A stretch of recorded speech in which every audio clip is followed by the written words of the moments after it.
All right, welcome everyone. Good morning. It is going to be a really fun day of growth today. I'm super excited to introduce our opening speaker in a second. A good friend of mine is going to talk about how to scale at record speed and why you want to do that in a second. But to start off with, I want to make sure that we are in the right mindset to grow today. And I know that it's early in the morning. So we're going to make sure we're in the right mindset to learn as much as we can. So would you mind repeating after me? Okay, repeat after me. I am a growth marketer. A growth marketer. I will design experiments at scale. Experiments at scale. Come on, say it with the passion if you got to grow this thing. Experiments at scale. Experiments at scale. I will fail fast. I will fail fast. I will test. I will test. I will optimize. I will optimize. I will perform.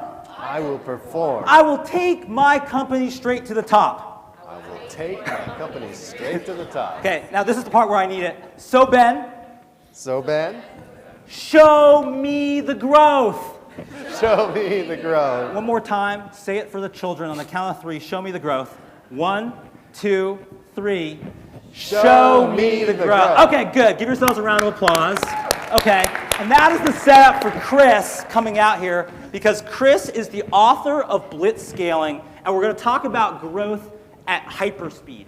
And what this really means, and talk a little bit about Chris. He's the author of a number of books with LinkedIn co-founder Reid Hoffman.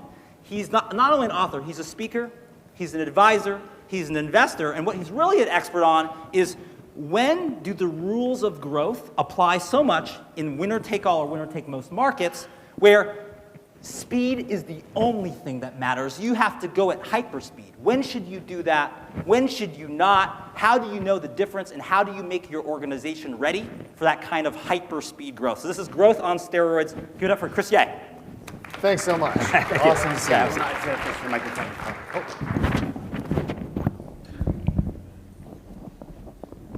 All right, give me 1 second. Yep.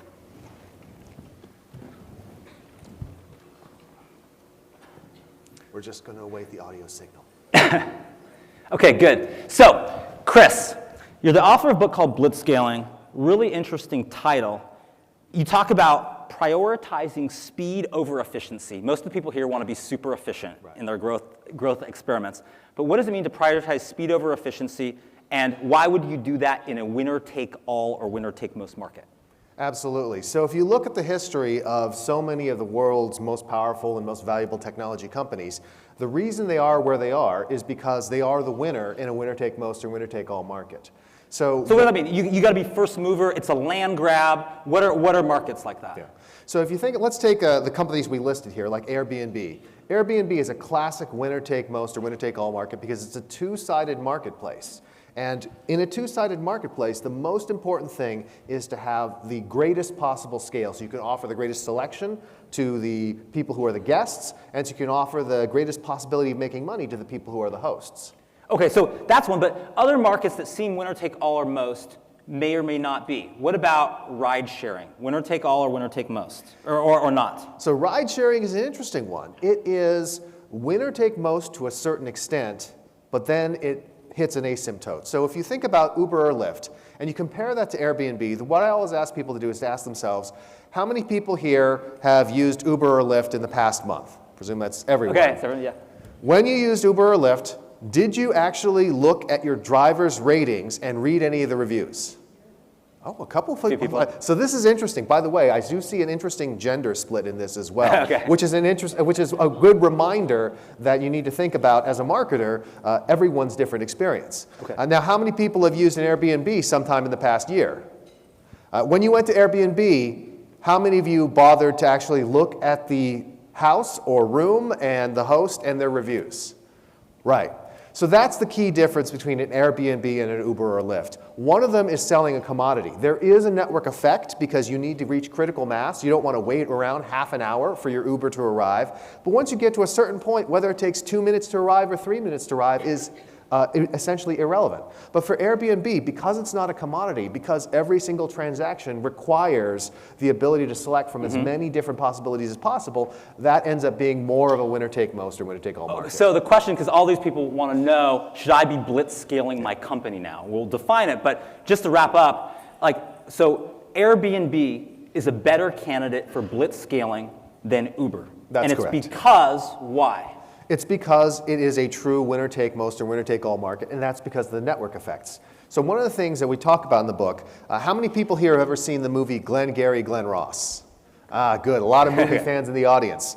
So in the movie, Alec Baldwin comes out. He's still young and thin, still handsome today, but young and thin. Alec Baldwin comes out, gives this very famous speech about always be closing.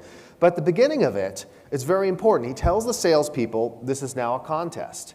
And he says there's a first prize, a second prize, and a third prize. So does anyone remember what the first prize was? Cadillac. Okay. Movie fan right there. Okay. What was second prize? Steak knives. And what was third prize? You're fired. So a winner-take-most market is a Glengarry Glen Ross market. Okay. If you look at if you look at the markets where a company like Airbnb plays, or, for example, consumer social networking, we have a clear winner in the United States. Here it's Facebook.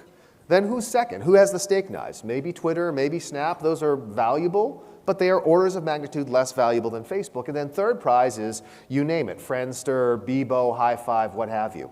And so in a world where you're playing in a Glengarry Glen Ross market, the most important thing is to be the winner, because if you're not the winner, the rewards that you reap are either non-existent or orders of magnitude smaller. And this changes things, because this is where blitz scaling comes in, right? Because if you, now, so one, you can think to yourself, your own companies, are you in a winner-take-all or winner-take-most market?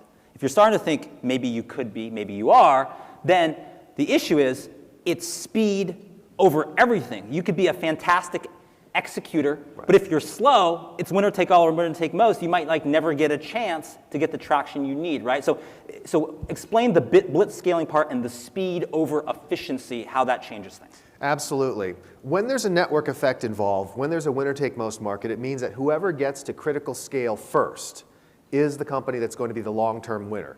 And if you look at a company like eBay, for example, how many people have bought something off of eBay? Okay. How much has eBay changed during the time that eBay's been a vendor of yours? Not much, right? How many people have used Craigslist? Okay. How much has Craigslist changed during the entire time you've used it? The answer is 0, because they actually haven't even changed anything. There's no graphics to change. And so in a strong network effects business, there really is this thing where if you become the first to critical scale, you can essentially take a couple of decades off and still be printing money. Craigslist still generates $1 billion a year in profitable cash flow.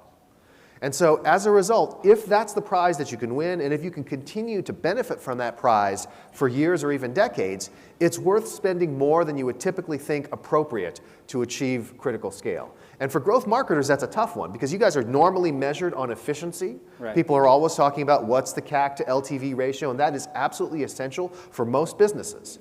But if you're in a situation where you're locked in a battle with a set of competitors, and whoever gets to scale first is going to be the winner, then it may be worth discarding some of your normal emphasis on efficiency to focus instead on maximizing volume and maximizing growth. Well, and here's an interesting application. Here's a question for you, because I'm going to say, I'm going to make up a quote for you, Chris. I'm going to say, Chris Ye said, disregard your customer service.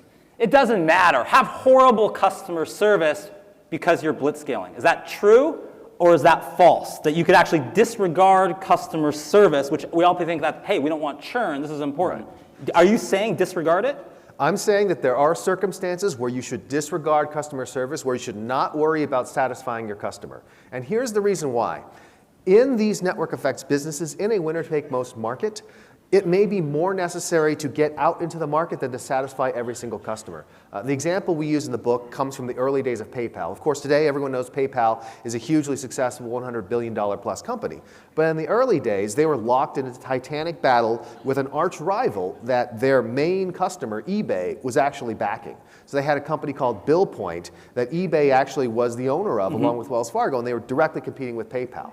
And so your co-author, and my co-author, is the one battling at PayPal. Exactly.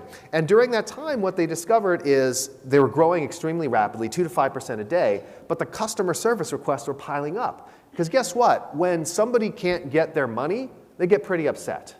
And so since there was just an email customer service line, people were writing into that, and the number of email tickets coming in was probably about 500 or 600 a day, and they were handling about 50 of them.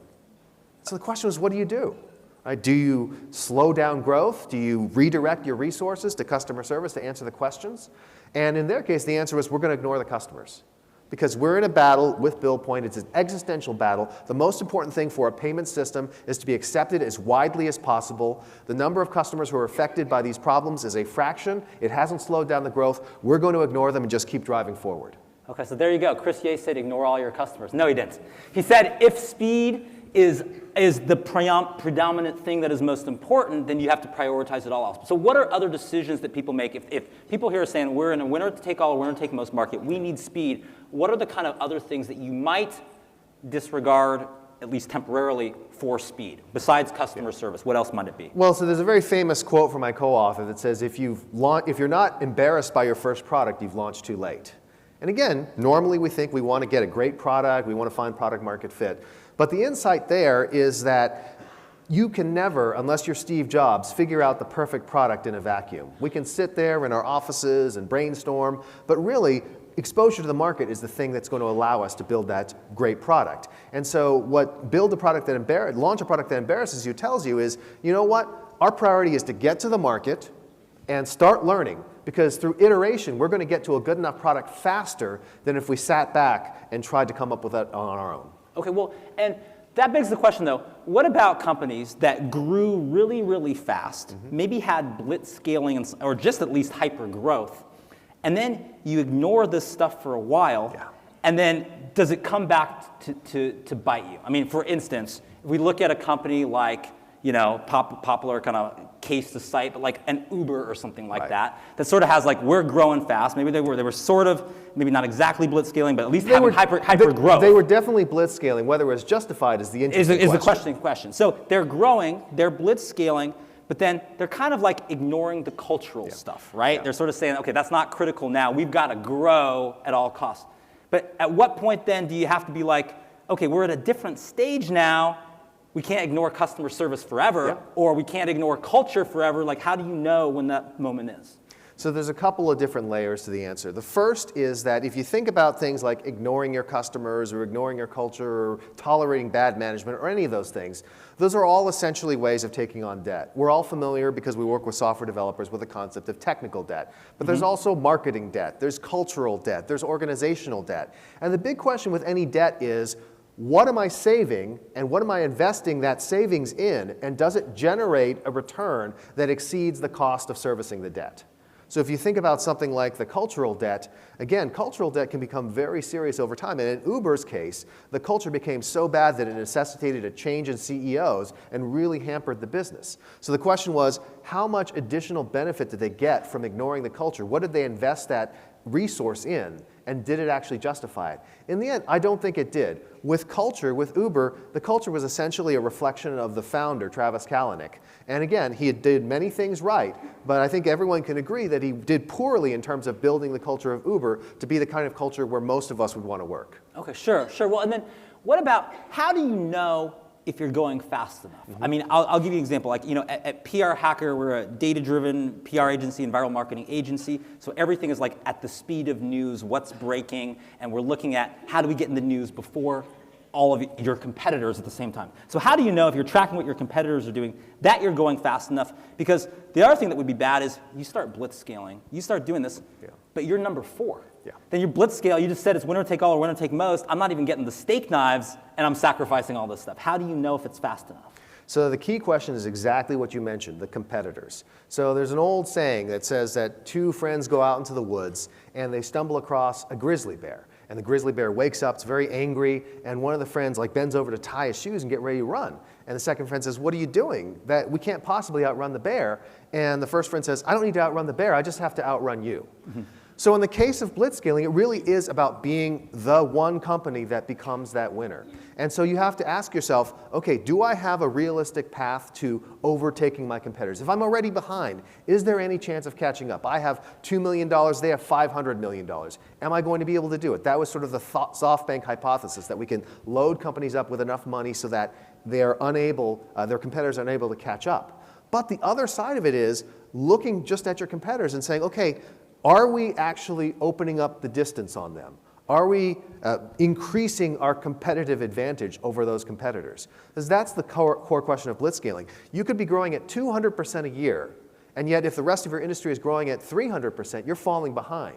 On the other hand, you might be growing at 100% a year, and if the rest of the industry is shrinking, you're racing ahead. So the key question is looking at yourself relative to your competitors and saying, is our relative share of the market and dominance of the market increasing? And what's interesting about that, for everyone here that has like sort of the growth marketers toolkit that's running experiments, is maybe that experimentation is where you find a competitive advantage to grow faster than your competitors. So you're actually saying, for all that you guys are doing in growth, it's not just that you're growing, but you're looking for unusual, unexpected, non-obvious ways to grow and scale, because if they're obvious, your competitors are doing them. If they're doing them, how are you going to outpace them? So you need non-obvious ways to grow, right? Absolutely, and I think that gets to the core of why growth marketing is so important to blitzscaling. Because you as growth marketers have the opportunity to discover these innovative ways to grow.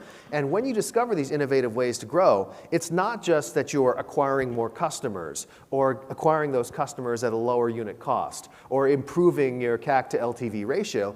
It's the fact that you're helping your company achieve the single most important strategic objective of being the leader in that winner-take-most market. So it's not an exaggeration to say that growth marketing is the tip of the spear that actually drives blitzscaling, and it is the thing that determines whether or not your company will succeed or fail. Okay, well, and then what are the companies here? So if people are listening, like, oh, I'm in blitzscaling. Like, oh, this is great. Okay, I'm gonna go take what Chris said, and we're gonna go apply it. Who should definitely not do that? I know we said, obviously if you're not in a winner-take-all, winner-take-most, but what are the other factors where you're like, slow down a little bit? Okay, you don't have to go that fast if people are kind of questioning, should I do it or not? Yeah, absolutely. So I'll just run down a couple of the key factors we lay out in the book, and they're all in the book in case we don't get to all of them. Okay. The first is the market size. You have to be honest with yourself. Do we have a massive market that we're going after? Because the only way taking on this risk is going to be worthwhile is if we're winning a big prize. If there's a big prize, the Cadillac, right? It's like you got to have like the Cadillac. Yeah, exactly. Okay. If it's not a Cadillac, if it's a tiny it's like little a Vespa, toy car, or you got to like, scooter, you got to do that. No, okay, don't do it. Yeah. Not worth it. The second thing is distribution. So many of you have CEOs who are very demanding, saying, I want to achieve these growth targets. But if there aren't distribution channels that are available, or if you don't have a clever way of doing growth marketing to actually reach people, pouring more money in is only going to get you so far. So there has to be a true method of distribution that allows you to really get that out into the marketplace as quickly as possible. Okay, sure. And then what about organizationally? What does the organization have to do? You talk about 5 stages of companies as they grow. What do organizationally you have to do for this? Because this is kind of like a hard thing if you're going to say speed over all else, ignore certain things, this is it. What do you have to do as an organization? Is it different when you have 10 people versus 100 people versus 1,000 people? Excellent question. So in the book, we lay out 5 different stages, and they're based on the size of the company. So they go from family to tribe to village to city to nation. And the key insight is that as a company grows and goes up an order of magnitude in size, let's say from 5 people to 50 people, the way you run that company has to change. And whether you are the founder and CEO of the company or whether you're the head of marketing or what have you, you have to recognize that at each stage, as you go up a stage, again, it's a great accomplishment, but all it means is that you're now playing a different game. And the metaphor we use is, if you're playing a game, you may be going from chess to checkers to Settlers of Catan to Monopoly, who knows what happens. At each stage, you're playing a new game, and so instead of just focusing on, okay, I've got a set of existing processes, let me just continue refining them, what you actually have to be doing instead is saying, what are the new rules of this new game that we're playing? Let me figure out those rules, and based on those rules that I then have figured out, I can apply my growth marketing techniques and other management techniques in order to actually get to that next stage. So, but it's a simple statement, but it's actually kind of profound, because the issue is that, do our people change at these? Like, we've hired a VP of sales. Yep. Is that VP of sales the same person at 5 people, at 50, at 500 if the game is changing? Is it typically, or is it something different? So that's one of the tough parts about doing blitz scaling. So it is generally the case that there's probably about a 50-50 chance that a person can actually scale up to the next stage. So if you think about it, a person who is a VP of sales who's great at getting a company from 0 to $1 million may not be the right VP of sales to get from $1 million to 10 million, and almost certainly isn't the right one to get from 10 to 100. And this is tough because, again, in organizations, people are a part of the team. You don't ever want to feel like the company's outgrown someone. But what we tell people is, look, the thing to look at is instead of, if I join this company as the head of sales when there's 5 people, I will necessarily be the head of sales when there's 50,000. Of course, we'd all love that. It's more along the lines of, if I join this company when I'm the head of sales at 5 people, as the company grows, are my responsibilities still growing? Am I still learning? Am I still gaining additional benefits and additional skills? And by the way, it's okay if the answer is, I just like getting from 0 to $1 million. And I'm just going to go to another company and help it get from 0 to $1 million. That's one of the great things about Silicon Valley, the fact that there are so many people who understand what stage they're great at and are able to help company after company after company. Well, and how many people here are founders, co-founders? Raise your hand of companies. How many people here? Okay. We've got some people in the audience there. For those, it's a different set of challenges. Yeah. And you look at someone like that goes through blitz scaling. Yeah. Winner take all or winner take most. Someone that comes to mind is like a Mark Zuckerberg, right? Mm-hmm. So Mark Zuckerberg ends up being founder, CEO through all of Facebook's growth. How did those people that raise their hands that are co-founders evolve and change? Should they? What are the different skills if they're like a family versus a nation that they need? How do they evolve? So the core change you have to make from going from a family all the way up to nation is you're changing from doing things as an individual contributor and doing things with the people you could personally touch to ultimately being an architect and figuring out how to pull the levers on a giant machine that you've designed and built. Mark Zuckerberg is a great example. Here's somebody who's dropped out of Harvard University. Again, The Social Network is fiction, but if you watch that movie, you're like, is this the guy that's going to run one of the world's most valuable companies? Yeah. But the fact is he was able to continue to learn and grow. And so part of what he did is he sought out great mentors. And he brought in people like Sheryl Sandberg, who had a background in doing these things. And he was able to supplement himself and learn along the way. And by the way, he was still able to do things that made Facebook successful that nobody else could do. So for example, convincing the board to pay 1.6 billion for Instagram and 22 billion for WhatsApp. That's not something that a hired CEO would have an easy time doing, but it's something that Mark Zuckerberg could do. Or telling Facebook, when their mobile app wasn't working, we're going to spend 2 years, we're going to get our mobile app right, and until that time, we're not doing any new features. Mm-hmm. Only Mark Zuckerberg could have done that. And so when you combine the founder's ability to really understand the problems and to have the moral background in order to actually have that command over the company, and also the ability to learn and play a new game, then you have something special. Then you have like a rare set of skills. Yeah. And for all those people, whether you're a founder or not, people that want to just like implement blitz scaling, I mean, you're part of like the Stanford Mafia, meaning you went to school with like the Peter Thiels, the Reid Hoffmans, you came from that group. A lot of people that presided over a lot of blitz-scaled companies that were really successful. What are the qualities that all the people need here if you're going to engage in blitz scaling, whether you're managing yourself, a team, a department, a company? What are the qualities that you observe from that whole group of like uber successful people? Yeah. So I would say that there are 3 core things you need to do in order to succeed under those circumstances. The first is to be what we call an infinite learner. Remember what I said, the game is changing all the time, and I like to tell people, listen, I graduated from Stanford 25 years ago. All the things I learned then, any specific technique, useless at this point in time. So I've had to continue learning in my career, and that's what all of you need to do. And growth marketers tend to be very good at doing this. Right, because you're a systematic, scientific method-based way to learn fast at scale is another way to define growth marketing. Okay, so one, you got to be an infinite learner. What else? Number 2, what you have to be able to do is you have to develop a network around you. So none of us, no CEO is great enough to run a company on their own. And so your ability to develop a network of connections within the industry, within the company, is going to be one of the core things that is vital to your success. So you're at Growth Marketing Conference, you should come to sessions like ours, but you should talk to other people around you and share insights and ideas, because ultimately you're going to need that to continue to grow, particularly if you're blitz scaling. Exactly. And if we look at the history, if I look at the history of either my own career or the history of Reed's career, at many different times there were key connections, members of the network that were able to provide massive help. So that's the second factor that's really important. Okay, now, this is famous. I want to sort of rip a few things from the headlines and do like a lightning round. We have a little bit of time left of like things that are happening. But you're famous, because we chatted this before, we had coffee, and this was like months ago, and you're like, something's going to happen to WeWork. There is no way that this can be sustainable. A lot has happened to WeWork. So talk about WeWork from the perspective of blitz scaling. Obviously, hugely fast-growing company. You knew it wasn't going to work out, but how does that apply with kind of the blitz scaling framework? Two key problems with WeWork. The first is there are no network effects. The fact that you're in a WeWork, there's a vague network effect of Accenture's like there's WeWorks everywhere, therefore we want to do, but it's really more of a scale effect. So it's pretty weak. So there's no reason to believe that it's a winner-take-most or winner-take-all market. That's first. The second thing was that WeWork was at 80% occupancy and yet still had negative gross margins. At the end of the day, businesses are about making money. And if there's no clear path to achieving those positive growth margins, WeWork would have had to either double their prices or double their occupancy. Either way, it wasn't going to work. Okay, so no network effects and no clear path to become the ultimately winner-take-all, winner-take-most, even at WeWork's huge size and scale. What about other ones? Other companies people know. Zenefits.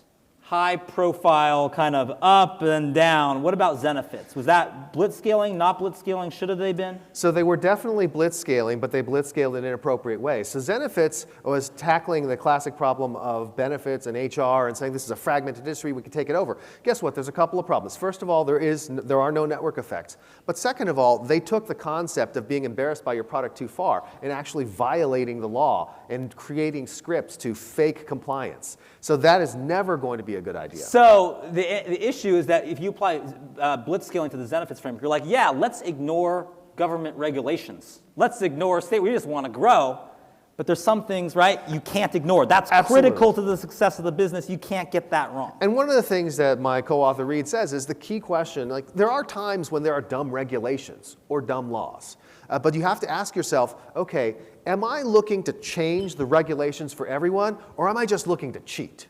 And if you're just looking to cheat, that's bad. If you're saying, you know, these regulations are different, we should change them similar to the way that Uber or Airbnb sort of went about it, slightly different ways, then it actually could be a legitimate change in the marketplace. Okay, so we're about out of time. So in our last minute, a super speed round, Groupon, blitz scaling, not blitz scaling, should they have been? What's the verdict? Blitz scaling shouldn't have. Shouldn't have. Shouldn't have. No product market fit. Nobody actually likes Groupon. Anyone out there like Groupon? No. Okay, Theranos, blitz scaling, not blitz scaling. Not really blitz scaling and should definitely not have blitz scaled. So what they did is they raised a lot of money and they spent it, but they weren't actually doing it to get market share or to get their presence in the market. And of course, if you're lying about whether or not your product works, that's not the same thing as launching a product that embarrasses you. We say, launch a product that embarrasses you, not launch a product that gets you indicted. Okay, last couple, Amazon. Amazon is a fascinating one. Definitely blitz scaling. At first, I would have said, not a chance should they have blitz scaled. They're in a low margin business with very limited network effects, retail. But what Jeff Bezos, and what makes him a genius, is he found these other pockets of network effects. So he created the Amazon marketplace. He realized if you built a great retailer, you could then build a marketplace. Most Amazon products are not sold by Amazon anymore. It's a high margin marketplace business. And Amazon Web Services, something that Wall Street scoffed at when they introduced, is something that would be worth $500 million as an independent company. Okay, well, there you have it. You can tell Chris Ye, he's a fountain of information. The book is called Blitz Scaling. You should check it out. You should also, by the way, check out the other book he wrote with Reid Hoffman called The Alliance, which is all about forming great teams and having a great alliance. ChrisYeh.com, YEH.com. You're speaking all over. You're an advisor. You're an investor. Anything else, projects that people should know about that's coming up? I would just mention that if you really love blitz scaling, you can also go to globalscalingacademy.com. That is a website we've created with some additional content on blitz scaling. If you're interested in learning more about blitz scaling in particular, we are putting out episodes around blitz scaling that will eventually work our way into our next book, and that's on Greylock's Gray Matter podcast. Okay, awesome. He knows everything. Are you going to hang out for a little bit in case there's questions? Absolutely. He's going to be around. Ask him questions. My friend Chris Ye. Give him a round of applause. Thank you so much. Okay, thank you. Awesome.